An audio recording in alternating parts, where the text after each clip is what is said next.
क्या आप जानते हैं भोलेनाथ से ऋषि विश्वकर्मा दक्षिणा में अपनी पुरोहिती की दक्षिणा में क्या मांगे थे? नहीं पता ना? चलिए मैं बताती हूँ। ये उस समय की बात है। एक बार भोलेनाथ और माता पार्वती को माता लक्ष्मी अपने वैकुंठ लोक में बुलाती हैं, निमंत्रण देती हैं। ये दोनों जाते हैं वहाँ वैकुंठ लोक में। वैकुंठ लोक में जाने के बाद माता पार्वती ठहरी स्त्री। अब स्त्री को तो भाई दूसरे का चीज़ अच्छा ही लगता है, और वहाँ तो लक्ष्मी जी का तो ठाट बाट ही कुछ अलग था। अब वहाँ देख के और माता पार्वती तो बहुत ज़्यादा वो हो गई, उत्सुक हो गई कि मैं कब जाऊँ घर और कब भोलेनाथ से अपनी इच्छा का वो करूँ।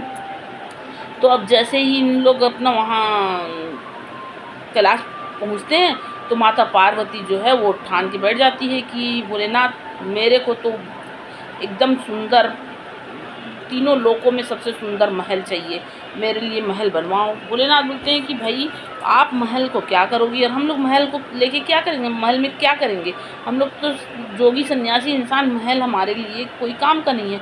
माता पार्वती अपने हट से हटती नहीं, बोलती है कि नहीं नहीं मेरे को तो महल चाहिए ही चाहिए। तो जब भाई पत्नी मतलब स्त्री हट में तो कोई भी हार ही जाता है, तो भोलेनाथ भी हार गए और इस हट पूरा करने के लिए वो विश्वकर्मा जी को बुलाया। बोले विश्वकर्मा, भगवान विश्वकर्मा आए और प्रकट हुए तो भोलेनाथ बोले कि भाई देखो तीनों लोकों में सबसे सुंदर एक महल बना दो, तैयार करो। अब विश्वकर्मा जी बोले कि ठीक है। अब वो विश्वकर्मा जी लग गए काम में, महल तैयार हो गया। विश्वकर्मा जी तीनों लोकों में से सबसे अच्छे जगह में और सबसे सुंदर सोने का महल बना दिए। अब ये महल बन के तैयार हुआ, महल तो बहुत सुंदर बना। अब हुआ ये कि भोलेनाथ बोले कि भाई इसमें गृह प्रवेश करने के लिए तो पहले पूजा करना पड़ेगा, उसके बाद ही हम इसके अंदर जाएंगे। तो आप पूजा के लिए ऋषि विश्वकर्मा को ले आइए। अब वो नारद जी को बुलाया और नारद जी से बोले कि ऋषि विश्वकर्मा को लेके आइए आप गृह प्रवेश करवाने के लिए। नारद जी बोले ठीक है। अब नारद जी गए और ऋषि विश्वकर्मा को बोल दिए। अब ऋषि विश्वकर्मा आए, लेकिन उनके साथ उनकी पत्नी कैतकी भी आ गई। अब जब कैतकी आ गई तो यहाँ पूजा संपन्न हुआ। पूजा संपन्न हुआ तो भोलेनाथ बोले भाई महाराज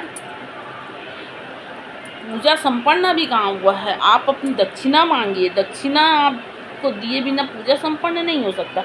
तो ऋषि विश्वकर्मा की पत्नी कैतकी जो है वो ऋषि विश्वकर्मा से बोलती है कि आप ये महल ही मांग लीजिए, ये महल ही हमको चाहिए।